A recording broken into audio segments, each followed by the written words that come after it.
Well, so we have a lot more to talk about. And so, I guess for AM Talk, Deputy Communications Officer for the NDC, Fred Agbanyo, is here. Fred, thanks for joining me. You look great. Thank you. Yeah, did you dye your hair? Oh, okay. Looks very curly. Okay, I'm disappointed. Life is good. You're disappointed. Please don't be. And I also have Hajia Hamdatu Ibrahim. He is the National Women's Organizer for the CPP. Thanks for joining me. All right. Now, let's speak on a critical subject. The subject of the BDCs and the support that we're giving them. And we know that now the conclusion is that we owe them in excess of 3 billion Ghana cedis. But I thought all the talk was about us having removed subsidies, etc. And even though we've just begun some level of deregulation, would that essentially see the end of subsidies and the rate at which we tend to owe the BDCs? I have to start with you, Fred, on the subject of the large amounts that we seem to owe the BDCs.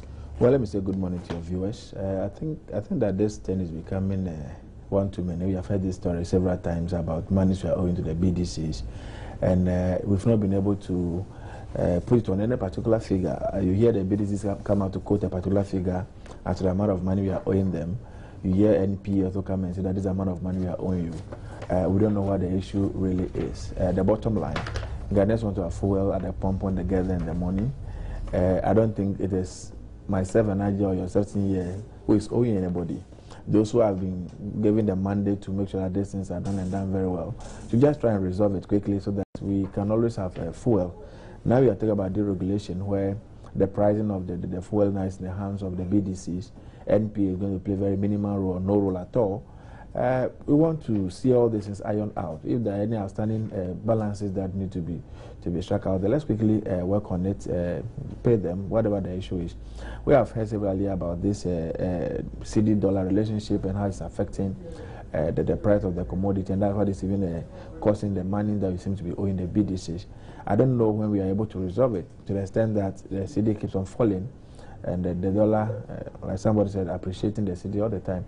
So we have to get to the bottom of it. Let's get there with it, because if you are going to have a deregulation, have it properly, and we don't want a situation where the BDCs will pass on that initial debt onto the consumer, then we need to clear that one before we get to the deregulation. Because if you don't do it, what they will do eventually, that since they are going to be the people determining the price at which they are going to buy the product, they will end up passing on that particular debt to the consumer. It's not our fault. We should not be the one paying for it. So they should look at it. I have not followed the issues quite closely and know where exactly this particular debt that they are claiming is coming from. Because not too long ago, we heard they've paid all the monies that we owe them. So for them to come back within a month or two to come and say that we owe them this practically, this is how it works. As far as my monitoring of what the trend is, and also all the things that Senor Jose, who is the chief executive for the Chamber of BDC, seems to be saying, they go and import at a certain price.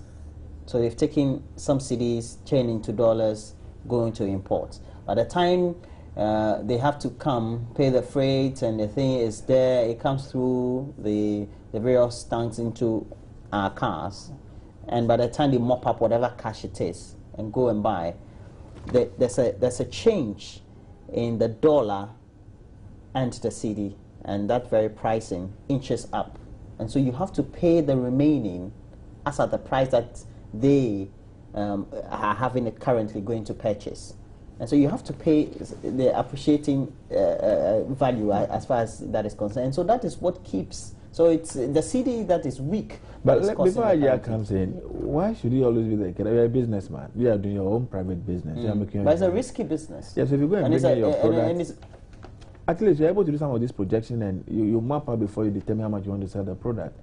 So if you tell me that because the CD has fallen within some time frame, so somebody must come and pay for the difference. But it means that if I bring the product in, it's about pricing. If I bring the product, if I bring the product in, and yesterday I sold it at 2 cities, based on whatever the value of the CD is with the US dollar or whatever currency I'm buying it in, and tomorrow it changes, I'll change it at the pumps the next day. Yes. But we have a pricing regime, so you can't just go around changing prices.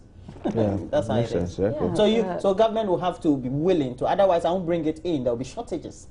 and there'll be problems. And I'm sure government, public opinion will inch down, so to speak. Yes, good morning to our cherished viewers. Morning, Haji Hamda too. You know, when you're talking about the price index and the exchange rate, I was nodding my head when Fred was talking, because I had the same experience yesterday. You did? Yes. Not concerning fuel, but the exchange rates. I belong to an organization called Women Academy for Africa. I'm on that committee with their vice chairman, that's Anita D'Souza. And we have the head office in Ghana. So, and we have the bank account too in Ghana, but it's across Africa. So what they do is that's the Labour Party and Westminster Foundation. They send the money through our account here in Ghana. Then we send to the rest of the sister countries that are on that project. Last week, I went and I was given £6,170. And it amounted to 38 point something thousand Ghana cedis. Because I was not the signatory to the account, Anita is out of town, I have to pay it into my account, cash, and go and pay into maybe Tanzania or Cameroon. But because the check couldn't go through, and I had to top up for the money to be cashed yesterday, it came up to 42,000. That is after you exchange it to Ghana City? Yes, no, I mean, we've done the exchange already. Yes, sir. So now I want to send the money to Cameroon. But the banks are telling me that, no, they cannot give me the same rate that they changed the money that day. So there was a problem. Because in the accounts, I have been given 6,170. Now I have to also transfer the equivalent of 6,170 yesterday. But I couldn't raise that money because I cannot pay the... You need to top up. To top up. There's a certain markup that you need. Yes, because it shot up to 6.92 yesterday. So you're worried about the depreciation? You see, yes, that's the problem. And how that is also influencing petroleum? The petroleum prices. So you cannot say, I bought the fuel and I know I should have made a projection on how I'm going to, but I cannot project whether, maybe I cannot foresee whether the CD will depreciate so much so that, because even if you are doing it, you do the probabilities. Maybe you add +2 or -1. But if it's a situation whereby it's +5, how can you strike a balance? We have the man himself on the line. Senyo Hosi is the chief executive for the Chamber of Petroleum, that is BDC, so to speak. And thanks for joining me, Bulk Distribution Companies, that is. And how effectively or ineffectively is the instability being experienced by the cedi against the major currencies, especially the US dollar, contributing to the level of under recovery, so to speak? We're told that now it's in excess of 3 billion Ghana cedi. Is that true? Yes, that's partly true. The situation, what probably some don't understand is the BDC mandate and contract price is that dollar index price, and that was designed to ensure and encourage investment in the sector. At the time when banking confidence in the sector during the time of TOR, when TOR, the TOR that nearly collapsed GCB, had waned funding confidence generally to the sector. So that was done to allow private sector in. So the BDC supply contract price is a dollar index price. But when we come to the market, government tells us to sell in cedi. The exchange rate that is applied is not an exchange rate that is determined by the BDC on its own, in which case you would have managed its risk. Our government tells him to sell at, say, a 2.0. And government also, through the central bank, has a certain responsibility of making the FX available to the BDC to close a given transaction.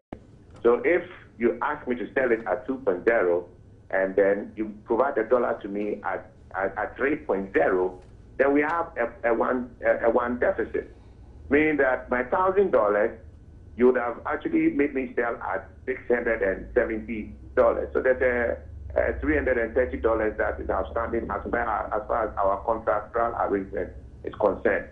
So the more the cedi depreciates, the larger government exposure on the subject or under recovery would also rise.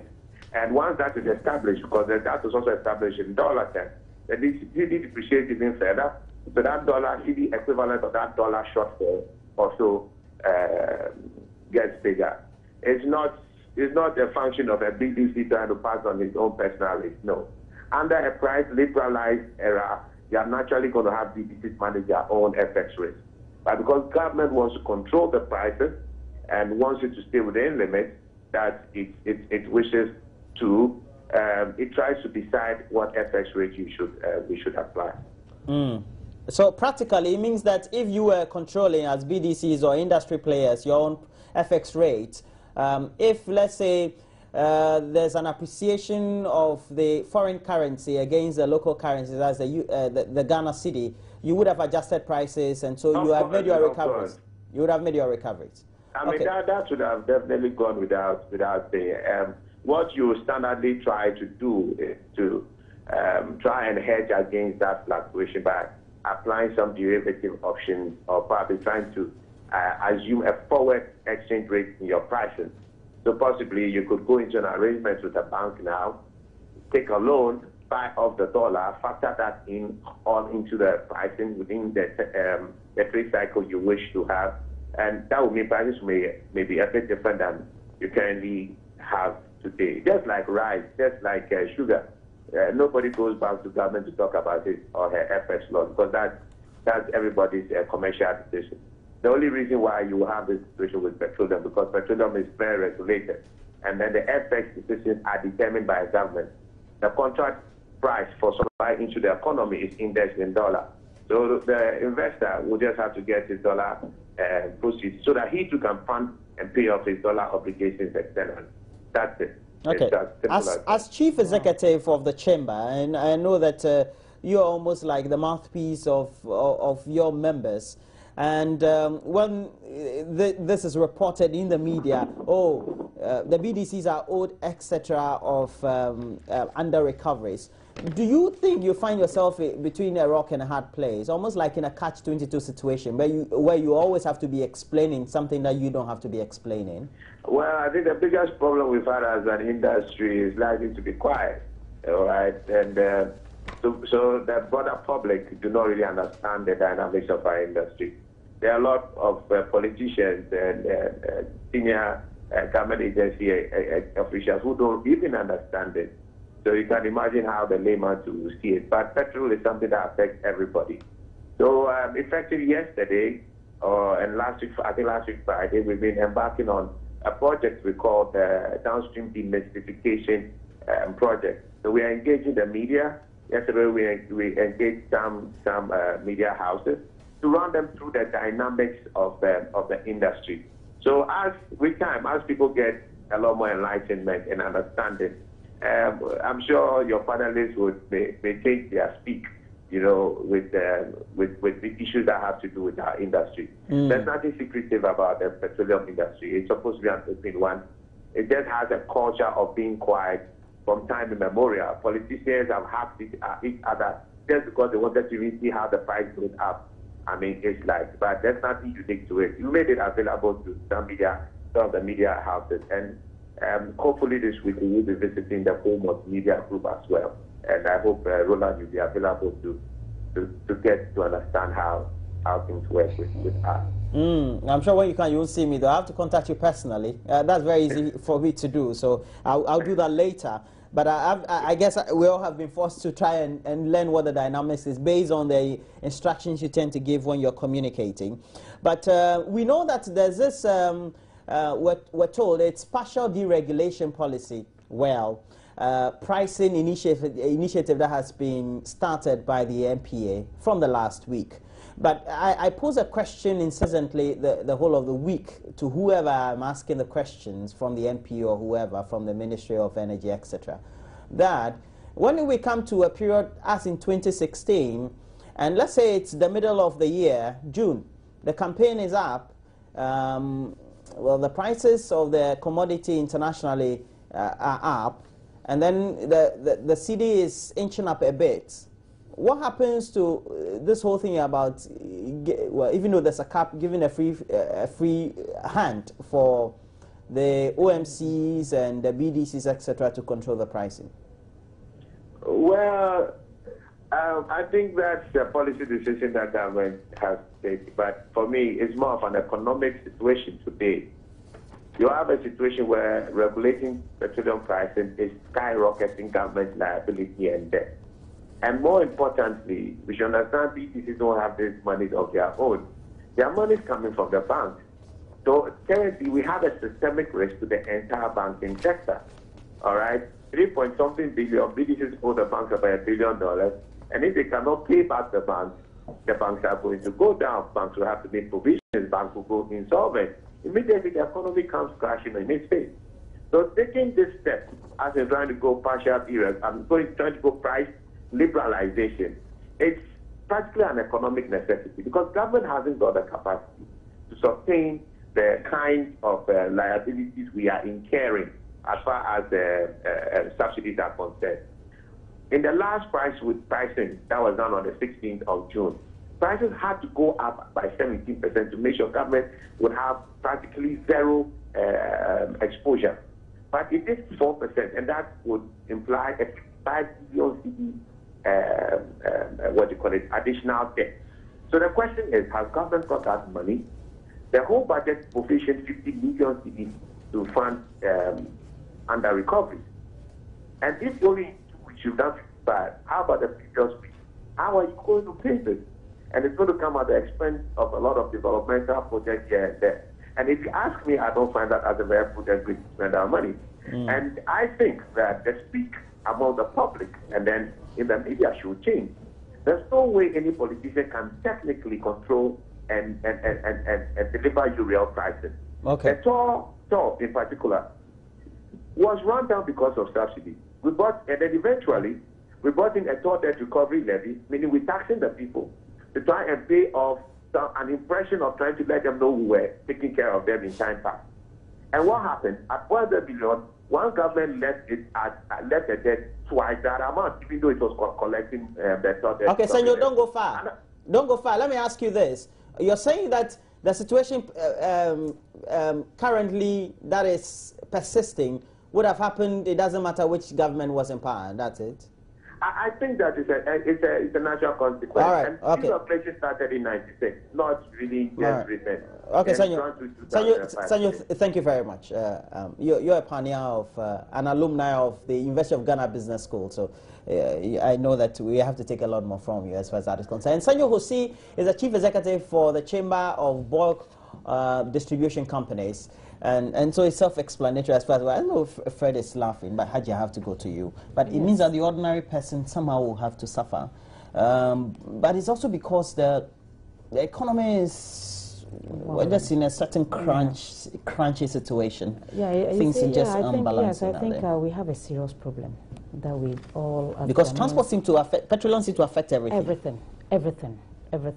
And then, you know, listening to him, it has to do with the dollar CD rate. So what can we do as Ghanaians or managers of the economy do to at least stabilize the CD? Some time back when the government decided to pump in some 20 million to shove up the CDs, I was saying it's a drop in an ocean. There are certain things that we are doing as a country that maybe we are not getting it right. And then instead of us to sit down and find out why we are going right or wrong, we are not doing that. It's some kind of hard hoc measures that we do, which is not helping the economy. Because if it's anything at all, now the dollar is what we use to go and purchase the crude oil. Dollar is about 4-point-something now. So therefore, if I am sitting here, because I'm not a member of Fred Abonyo's party, and then maybe if I see that this is what is happening, and then I voice it out, it is incumbent on Fred's party, or for that matter, those who are speaking for that party, shouldn't just rush and be condemning what I said. We should rather look at the merits of what the person is saying. Then we can learn from it. If not, we were told the dollar will go to 4 cedis. People say it will not go, it's not going to happen. We will go to IMF. People say it's not going to happen, and eventually it has happened. So I think, as Ghanaians, we should stop politicizing fuel and education and so on and so forth. I think we've gone through forming a committee of experts and what have you to look at. Because I heard Kwesi Pratt saying that the government was not subsidizing fuel at all. If anybody tells us that the government was doing that, then it's a lie. I heard him. But he's part of a group that were educating Ghanaians on even how we're supposed to buy fuel at the ex-pump price. So now where are all the energies that we used to see on television, paper, chalk, pencil, teaching us, oh, those are, because the man is saying that maybe ordinary people like us might not understand what... It's a bit... technical. It's more of the markets and how the variables of the market tend to work. That is it. So I will not understand. But what I will understand unless you have some level of education. Yes, what I will understand is that my government should assure me that this is what they are putting in place in order to stabilize the CD, so that if they are going to buy the crude oil, because now it's an open market. So you want better communication? That's why our money is here. Roland, let's conclude on this so that we can move on. I agree with Ajia when he says that we shouldn't politicize petroleum price. And I'm on record to have said that several times. I recall before 2000 elections, the way we did all the politics with it. When our brothers came into office, when they were faced with the reality, they realized that, hey, it's not about partisan politics. Unfortunately, they're back in opposition, we are doing the same. What I'm saying is that we need to be able to find a lasting solution. But the world is moving on. The world is not marking time. It's not as though America is not facing the same problems, not as though the European Union is not facing the same problem, but they've put other measures in place so that the impact is not heavily felt by the people. That is why they're where they are. For instance, you travel anywhere outside there, they have commercial buses that are doing very well. They have the railway system that is doing very well. So much so that even if petrol prices go up, government is able to make these buses available to them, the train systems are available to them, so that it doesn't directly or immediately affect domestic activities as far as petroleum price is concerned. But the same cannot be said about our situation. We have a situation where the private sector is largely still in charge of affairs. The private tractor drivers, the taxi drivers, and what have you. The activities until recently were not well regulated and coordinated. So they increase their prices at will as and when they want to do it. When they say petrol prices have gone up, they also have to increase. I agree that we need to work towards bringing the city down, but that takes some time to do. It's not just something you get up today and do. If you live in a country where over now almost 90% of everything that you consume in this country comes from outside, and your money doesn't go beyond the borders of Togo and Benin and then La Côte d'Ivoire, then definitely you'll be in problem. So you start thinking how to produce more here, spend and enjoy the things that we produce locally, and then we export. The efforts abroad that we made, are we still ongoing with it? It is still ongoing. Because I know that we made some gains, cutting down on... That's right. Yes, rice importation, sugar plant that is coming up. So all those things have all those things, and it takes time because this has been we have institutionalized it over a period, so we cannot suddenly just get it off the radar. So we'll get there. Yeah, we'll get there. No, I'm not saying we will not get there. Right. You see, if you are saying that the advanced world, even if there's any increment, because of certain things that have been put in place, the ordinary citizen does not suffer. Right. But look at our situation. There's a mass public transportation system that's happening. We don't have those systems. We don't have those systems. But we can do that in 4 years. No, I'm not saying we can do it in 4 years. But the two parties are guilty of that. That is why I'm saying whatever we are doing, we shouldn't politicize it. And sit down as one people with a common destiny. What can we do to move this nation forward? For example, if we want to do tube, we should start today and know that, well, even though we're going to lose the election because of the investments in the tube, we should be continued when the next party comes until the next party also leaves. I want to see a president or a government that will take bold decisions that will bring some stability in this country. The good thing I know is the CPP government would have done that. Of course, we've done it before. But you're not in power. So and we are coming to power soon. You're coming to power soon. Okay, the Speaker of Parliament, Dr. Dua Jao, has asked the Business Community of Parliament to program the Minister of Local Government and Rural Development to appear before the House, probably today or tomorrow, or next week, to brief members on events leading to the demolition of parts of the slum, Old Fadama, or known to many people, Sodom and Gomorrah, so to speak. We've had a number of issues about whether the rights of the people need to be protected or not, but the consensus is that the place needs to go. If the decisions are being taken, while the criticism and all those emotions, especially being expressed in the public platforms and all that, but we know humans are at stake. I have to start with you. It's a very dicey situation, but if we don't take the right decisions, again, she's talking about non-partisanship of the decisions we take, and then not try to kowtow to the whims and caprices of the masses? Roland, you can be doing the right thing, but if you don't apply the right methodology, you get it all wrong. You open yourself up for all manner of criticism and insults. What's wrong about this?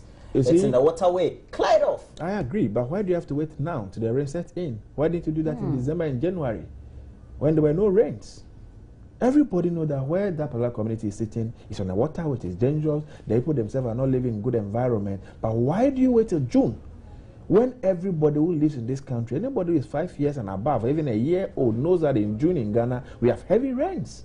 So why do you have to wait till the rain comes in? So your point is, it shouldn't be done in June? We should have done this in long before now. Okay, it hasn't been done, but we are doing it now. You understand? You see, the time that we are doing, when you go, we ascribe to several conventions in the world. The United Nations Convention is so clear when it comes to eviction and demolition and relocating people and stuff like that. The thing that you have to take into account before you do it. I think it's a good thing that we need to do as a people. I remember, history has it. You can go and check when Dr. Kwame Nkrumah had to build Tema Harbour and Tema Township. The first thing Nkrumah did was to build the Committee 1, Committee 2, and the rest. Sure. Then he moved in there and said, listen, all of you living by the beach should move and go and occupy these particular places. The resistance was that they were not ready to move. But Nkrumah had provided an alternative arrangement for them. So when they resisted, he had the Buddhists to move in. So the Buddhists moved in, they were pushing their things down, and then quickly they started rushing, and then they moved into the communities. When they had to build this trade fair that we have today, go and check the original plan. The trade fair was always supposed to even have a lake by 8 where you can have boats on it moving around. That time, the people of La said that they have a god, one of their gods is sitting on that particular land where they wanted to do the trade fair. And so they were not going to allow Nkrumah to do it. Nkrumah said, no, this is what you're going to do our trade fair. They moved in with bulldozers and the rest, and they insisted it was done. Human nature as we are, we don't want to accept change. We don't want to just move. Even when you rent a place, and you have to relocate to another community, sometimes look at the struggle you go through to just pack your things and move. Even sometimes when you have built your own house in another community, to move from a new place to another place, the difficulties that you go through. These are people who have lived here for several years. We sat back. Where were we? Were you sleeping as a people? But we have to take the decisions. We have to take at the end of the day, the decisions have to be taken. There's no two ways. Why is it that your party, the decision has been taken, has invaded the offices of the Accra Metropolitan Assembly and consistently raining insults on the mayor for a decision that we all agree should have been taken but has not been taken, but has been taken now? I'm not blaming the mayor. I'm not blaming anybody. The point I'm making is that this thing should have been done long before now. Or we should have waited for the rain season to pass before we go about it. That's not an argument, Fred. No, yes, I don't think many people will agree with you. I agree, yes. Of course, this is my view. But it is true that human lives are involved. Then we've signed on to conventions of the UN. I agree. Okay, we need to demolish those houses. We need to move them from there. But I think the timing is wrong. That is my candid opinion. Your initial comment, because I want to play an insert of... I think I'm with Fred on this, because if he's anything at all, I'm not trying to be tribalistic or listen. You know, most of our people live there. Whose people? I mean, they have majority, 90% are from the north. The Ghanaians. Right. So because of no, wait a minute. Wait a minute. I didn't say that. So therefore, people are talking about Ajin Kotoku. So many years that I think the government acquired the place. As Fred was saying, when Nkrumah was moving the people from the beach side to build the Tema Harbour, he provided a place for them. So what provisions have been made at Ajin Kotoku? What do you want? You want estate houses to be built for them? No, they said they should move to Ajin Kotoku. But you do want estate houses to be prepared for them? Why not? I don't know Ghanaians. Right, I get you. You see, and then Fred is talking about even the rainy season. I will even take it a step further. It's Ramadan season. It's Ramadan. So when politicians are stooping to Chief Imam, it's a holy month. Pray for us and everything. And this is how they are putting Chief Imam's people to suffer. Please, let's not be. Right. So now, I know you talk. Don't worry. Yeah, I'm playing an insert. When I come back, it will be. Now let's watch the AMA Chief Executive, Dr. Alfred Okovandapoy, and following that. Well, there was also a reaction from a Deputy Majority Leader of the minority in Parliament, Dominic Mitiwo, who is a Member of Parliament for Bimbala. And so we'll play the two inserts. We'll take a critical look at those inserts and then we'll come and analyze them in the studio. Going so well, we are achieving the objective. The objective being that we know that over the years we've had families, we've had people who have created land out of the existence of the colony by filling it with sawdust and sand and built on it and living on it. The time has come for that situation to change. because that situation is not helping anybody. June 3rd drew our attention strongly and affirmed what we have always believed, that we need to change that situation. That if we didn't change it, one day, either it will rain and rain very extensively, that the people living on the Korle, living on sawdust, will be washed away. Or that situation will exist, the Korle will not have a waterway into the ocean, and people inland will be swept away. Both scenarios are not good for anybody. Very well. We heard from the Deputy Local Government Minister yesterday. He mentioned that there was an agreed plan in terms of the barriers, where you, in terms of the demolition exercise, and it seems you went beyond those agreed terms with the leaders here. No, look, we have been meeting with the elders of this community for over 4 years. You know, I've been a mayor for 7 years. We've been meeting with them 4 or 5 years. And every day we have maintained that we will work with them up to 100 meters. But look, when we came in and we started working, we realized that the 100 meters was stopping in the middle of the Korle. When you look at the edge over here and the edge on that side, we are almost close to the 100 meters. But look at where we are. That's what you are seeing. You are seeing that the machine itself is sinking. Meters away from that is all sawdust. So intelligently, you could not stop at that 100 meters. And that's why I called the elders Sunday morning, and I said, look, the 100 meters is exceeded. So we have to go beyond that.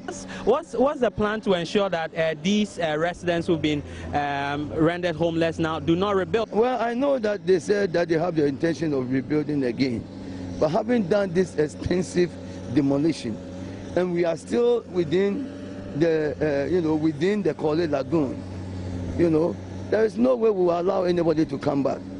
That would never happen. You understand? That we have so many options to make sure that that would not happen. What are these options? The options are that we are thinking of building a wall, so that we will wall against the old Fadama and they can stay there. No problem. Another intention is that immediately we have to dredge the Korle. We have to desilt all the sawdust that we are seeing in the Korle where we've been demolished. So both situations are going to happen side by side. One very critical question also is about plans of relocating these people. Most importantly, if you want to talk about relocation, some of them, I have met with the leaders. Some of them have informed me that they would like to go back. We are making buses available to them as we speak, right now, as we speak, so that we'll also give them some amount of money. And I think that what he did was just a knee-jerk reaction to the floods. And he wants to find a scapegoat to it, because people are calling for his resignation and people are saying that he is to blame. He wants to find a knee-jerk reaction, and he's hiding behind these floods to do that, because he believes that the people of Ghana will support him, the people of Accra will support him. So let me go and clear these people.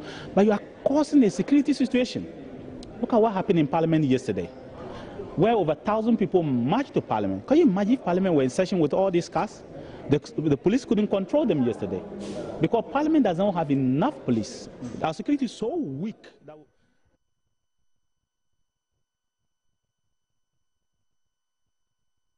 I'm here, and all these cars were here yesterday. The mayhem that would have been caused, it would have been unimaginable. So I am saying that the AME chief executive is to blame, and the government is to be blamed for all this. I'll give you an example. In 2013, the government engaged these very people. When the Quanti project was to take off, the people themselves willingly destroyed 30 meters along the river. They destroyed it. They said, look, this is good for us. Just build a water where you are looking for. We will make sure that we move our own people. The people are law-abiding people, but we have criminalized them by what we have done. Today, look at the chaos that we have caused. This over 10,000 people, where are we going to put them? Well, so you've had views from the mayor, who is heading the authority that is spearheading all this, and also the minority section in Parliament saying, well, it was not in good taste. Well, in the studio, even before we started playing all the Hajia Hamdatu was talking about why is the situation being perpetuated when we have Ramadan and the people have not been consulted. And this also has largely been preceded by comments by Fred Agbenyo as well. But look, so how do we deal with the problem then? You see, we can deal with the problem. I'm not sure the community in which they are living is the best. I'm not saying that. But I think even on the first subject that we discussed, I said we should stop politicizing the whole thing. It is because of these two political parties, that is why we are where we are now with Sodium and Gomorrah. If any political party is going to do this, hey, I remember Adrian Blancy was going to do it. He was called by his own people to stop. It will cost them votes. I want to see a situation whereby somebody will take a bold decision. And like the my bold decision, uncle, like my and the uncle, bold decision is being taken. Like my uncle Minyala, when he was redesigning the Zongo community in Kofredua, he was even hurt. But now Kofredua people can say that, oh, we have the best Zongo. But why we are talking about this Sodium and Gomorrah is because of the, you see, it's a very large community. So? And it's raining season. So? And it's Ramadan. So at least you should draw a timetable for these people. This is the time we are giving you, 1 month. So the first week, start taking your things. Hajia, do you agree that the residents in there have consistently, I believe over the last decade and a half, been given timetables to move? No, they may had injunctions before, placed on activity to make sure they are evicted. Roland, now the bulldozers are there. It's a word of mouth. The mayor or the authorities will say, this is what we are going to do. You engage the community. This is what we are going to do. But please, if you don't do it and we take action, then you let the whole Ghana people know that this is the action we want to take. And we've told the people, but they are still adamant. To you, that would have been a right step. Then you move the bulldozers to some strategic distance. They say, maybe these people are really serious. They'll start taking their goods. Right. But all their goods and everything was bulldozed. Roland, listen. NDC, down. It is not good enough. Roland. It's NDC and NPP. Roland, NDC and President Mahama didn't come into office to come and maintain the status quo. We came in to come and transform Ghana. My initial comments were not based on we getting vote or not getting vote. I'm just looking at the human element. Well, you said human element. That's right. UN rights, and then and they're being done in the rainy season. Roland, yes. See, we in NDC, we have come to transform Ghana, to transform the people of this country. We don't care the repercussions of it. To the extent that we are convinced that is what is good for Mother Ghana, that is what is good for the people of this country, we will proceed to do it. The only argument is that let us be conscious about the things we do so that the same people that we are fighting for doesn't suffer too much. As I speak to you now, Roland, go to Ajin Kotoko and go and see what that's taking place over there. We have good roads over there. We have electricity extended to the place. We have water that's running 24 hours. We have built so what are you advocating for? Just a human face? All I'm saying is that we should encourage them. Okay. We should engage them. I disagree when I just said that maybe we have not given them timelines as to when they should move. We have. That. But you still feel we should still engage them after all the time that we're giving them? I don't know. Even where Nima is sitting today, Nima just very close to us, Mamobi and the rest. Or Dr. Kwame Nkrumah gave them land around Madina and Denta area for them to move to those areas. They decided not to move. They decided not to go. Only few move. That's how we have the Medina Zongo. Yes. It's true. That's one is true. The entire of this area and build it, but they resisted when Nkrumah started building the Kanda and the rest. So it's not as if actually what I know is that because of that, people refused to move. So they maintain their homestead in Nima. That's and right. Still have lands over there. Yeah. They were paid. On which they have built. That's right. and collecting rent. Collecting rent. Stay in Nima. The same thing is happening in this particular instance. I know about. Government has made provision for buses for those who voluntarily want to go back to the north. They'll give you free bus. They'll give some money to you. At least you can take back home. Those who are willing to go will go. Ajin Kotoku is ready. A market has been built over there so that the same bulk that comes from Burkina Faso, from the northern regions, will not come to this area. There's a bare land. It needs to be put in place. Yes, some shares and stuff like that. They built majority of the salary they have over here. We can guide them to go and do so. So they should build real estate for them. Is that what the two of you are saying? We can't build real estate for them under the circumstances. I didn't say that. I didn't say that. The two of you seem to be saying that should be structures and things. Structures doesn't mean that real estate. When you go there, so much has happened to the place. And I think that one of these days, The media really must help in all these things. It is the media that really is creating some of this difficulty that we have. Going to take the emotions. Yes, when they're asking the people to move, nobody is talking about it. The politicians and the media. Mayor moves in with the bulldozers, then you run there with your cameras. Then people are crying. People are wailing. We are human beings. The timing, we all agree that the timing was wrong. The timing is wrong. The timing is wrong. Okay. At least, even we shouldn't have voted for. You are not giving me enough time. So when do you think this will be? Is it after the Ramadan? Should we give them after the Ramadan? Oh no, but it has been done already. Oh, it's been done. It has but this one is the human face, small. No, what I'm saying is that if somebody made listen, that when the refugees in Bujumbura came, they were given some shelter until they settled. So at least, if you had put some tents, temporal tents, there, move, then they can move. Now that everything, which structures? Owned by who? Let me also just give you Owned by who? You see the market around Circle, behind the commercial bank. I don't know the name of that market. You remember when they were moving this market women from Accra Central near Novotel area? There was a problem. They demonstrated. Some of them were even trying to go naked. You see that market? Go and see the one opposite the station. The station over there. The station that is there today. Even though the market was there, they refused to go into the market. So I am saying that there's no structure there. The media has a school and things like that. And me, to be honest with you, Roland, if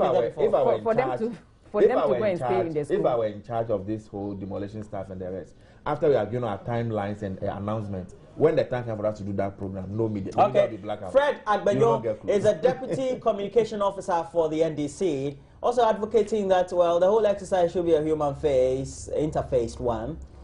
Not that many people advocate, though, but Fred, you're on your point, so you maintain it. And also, Hajia Hamdatu Harina,